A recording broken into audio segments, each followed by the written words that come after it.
Bom dia, pessoal. Aqui é o professor Rodrigo, de Sociologia. Hoje nós vamos ter uma videoaula que vai ser uma revisão do conteúdo que a gente aprendeu antes da quarentena, agora no começo do ano, tá? Então, eu vou abrir aqui um arquivo em PowerPoint para a gente ir acompanhando junto aí e revisando os conteúdos que a gente estudou.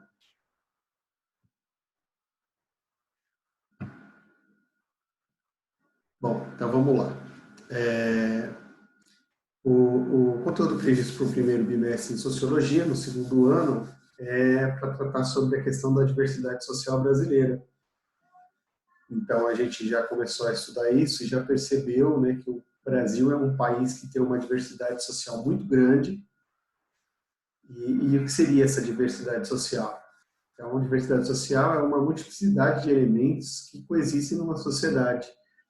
Que tipos de elementos? Elementos culturais, elementos étnicos, elementos linguísticos, enfim. A diversidade social, então, é essa multiplicidade, essa diversidade de elementos presentes numa sociedade.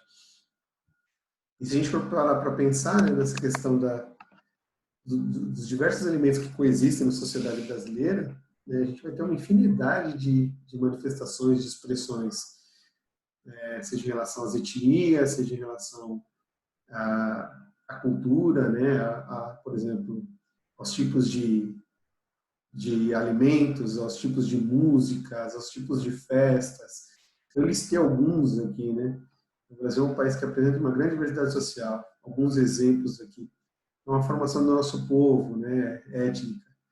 Tem a questão, nós temos os índios, né, que foram os primeiros habitantes, depois vieram os portugueses, né, os europeus, os brancos, aí vieram os negros, né, vieram para cá escravizados, depois uma nova leva de imigração europeia, os orientais, enfim, nós temos uma diversidade muito grande de composição dos povos do nosso país. E, consequentemente, uma influência de cada um desses povos que deixaram legados na nossa culinária, na nossa música, na nossa arte, né, em todas as expressões culturais e sociais do Brasil.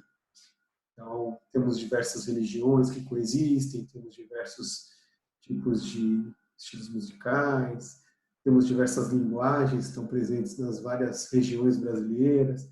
Então, só retomando, né, que a gente viu o quanto é rica a diversidade social brasileira. A gente também pôde, ainda nas aulas presenciais, fazer uma análise da diversidade social brasileira observando alguns aspectos sociais, né, econômicos das várias regiões do Brasil. Então, eu me lembro que vocês foram convidados a analisar alguns gráficos, alguns indicadores que mostram uma diversidade social, uma diferenciação social muito grande em relação às regiões brasileiras. E aí eu dividi os grupos, cada grupo ficou responsável por analisar um desses números. Então a gente pode perceber aqui nesse primeiro gráfico que é a urbanização, as regiões que são mais urbanizadas, menos urbanizadas. Então a gente percebe aqui uma predominância, né, das regiões sudeste, centro-oeste e sul, e um pouco menos aqui de urbanização nas regiões norte e nordeste.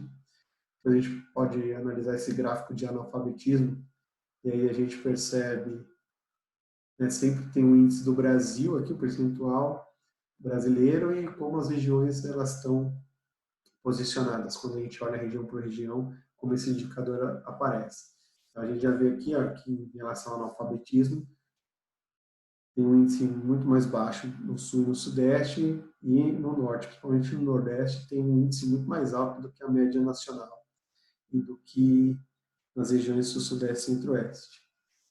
A mesma coisa acontece quando a gente observa em termos de rendimento, né? Na verdade, assim, há uma predominância dos maiores rendimentos nas regiões sul e sudeste, e regiões norte e nordeste possuem uma renda um pouco menor. E alguns alunos analisaram esse gráfico do mapa de homicídios aqui, né? que mostra o crescimento no número de homicídios em algumas regiões, e a gente percebe que os estados que têm o maior aumento, né, de homicídios no período que compara 2007 e 2017, no período de 10 anos, são esses estados aqui na parte de cima do Brasil, né, que corresponde às regiões norte e nordeste. Então, além de perceber uma diversidade social, regional, esses números, esses gráficos nos mostram que também há uma desigualdade muito grande entre as regiões, né? E a maior parte desses números, desses dados, se explicam por uma questão do desenvolvimento econômico, né? A gente comentou um pouco isso nas salas de aulas, que as regiões sul e sudeste, elas concentram aí um desenvolvimento econômico maior, né, no Brasil. Foram as regiões onde as atividades industriais, né, e as atividades financeiras se consolidaram e acabam apresentando o maior índice de riquezas, né, que se concentram nas regiões sul-sudeste e em detrimento das regiões norte e nordeste que não atingiram o mesmo desenvolvimento, não atingiram o mesmo nível de desenvolvimento econômico e acabam apresentando números piores quando a gente pensa em analfabetismo, em questão de rendimento, na questão da criminalidade, número de homicídios. Bom, dando sequência ao nosso conteúdo, a gente vai começar a estudar agora assim, a importância dos fluxos migratórios para o Brasil, da imigração para o Brasil, na constituição, né, dessa nossa diversidade social e cultural. E, para isso, a gente precisa recordar alguns conceitos. Então, vamos lá, né? Conceitos que vocês já estudaram aí no ensino fundamental, provavelmente nas aulas de geografia. O que é a migração, né? O migrante. Então, assim, migrante é todo aquele que se desloca, que se movimenta de um lugar para outro. Independente se a pessoa está chegando, se a pessoa está saindo, o migrante é aquele que se desloca. Então, a gente pode fazer uma comparação com os povos nômades, né? São os povos migrantes, pessoas que se deslocam de um lugar para o outro para viver naquele lugar. Agora, o problema maior começa quando a gente tem que diferenciar o imigrante do emigrante. E aí muitos de vocês ainda fazem confusão. Mas tem uma regrinha que vai ser simples para a gente entender, para a gente guardar. Para a gente falar de imigrante e de emigrante, a gente sempre tem que olhar do ponto de vista de quem está no lugar. Então, assim, se eu estou num lugar e chega alguém de fora para morar no lugar onde eu moro, uma pessoa que vem, que chega, ela é imigrante. Se eu estou neste lugar e tem uma pessoa que sai, que vai embora para morar em outro, esta pessoa ela é um emigrante. Para a gente ter fácil e memorizar esses conceitos e guardar, é só a gente comparar com aquele conceito de importação e exportação. Então, quando você quer aquele produto lá de fora, dos Estados Unidos, da China, você importa. Então, ele vem de fora para você, ele chega para você. E quando você quer mandar alguma coisa daqui, né, a gente tem a exportação brasileira, né, das commodities, da soja, da carne, ou seja, você está exportando, mandando daqui para fora. Então, importar, vir de fora para dentro, imigrante, aquele que vem de fora para dentro.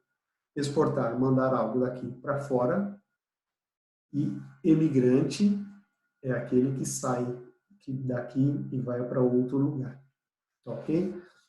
Fiz um desenho aqui que espero que ajude vocês a entender um pouco esse conceito, né? Esse aqui somos nós, e essas pessoas que chegam, imigrante, e a que sai, emigrante. Ok? Então, seguindo aqui.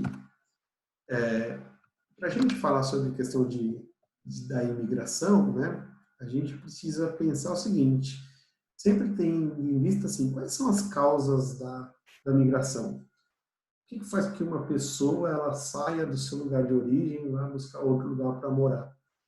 Então, assim, normalmente, né, na maioria dos casos, as pessoas não saem da sua terra porque simplesmente querem, que são aventureiros, tá? Alguns até são, né? Gostam de buscar novos lugares e tal, conhecer outras alternativas, conhecer novos povos, novos lugares. Mas a maioria dos casos das pessoas que migram, elas fazem isso por estarem forçadas, né? E aí a gente subdivide os fatores de migração entre fatores de repulsão e fatores de atração. Fatores de repulsão são aqueles que explicam por que as pessoas saíram, tiveram que sair do lugar onde elas viviam. E aí eu listei alguns fatores aqui que são os mais comuns, né, para serem considerados fatores de repulsão. Então, por que as pessoas deixam os lugares de origem?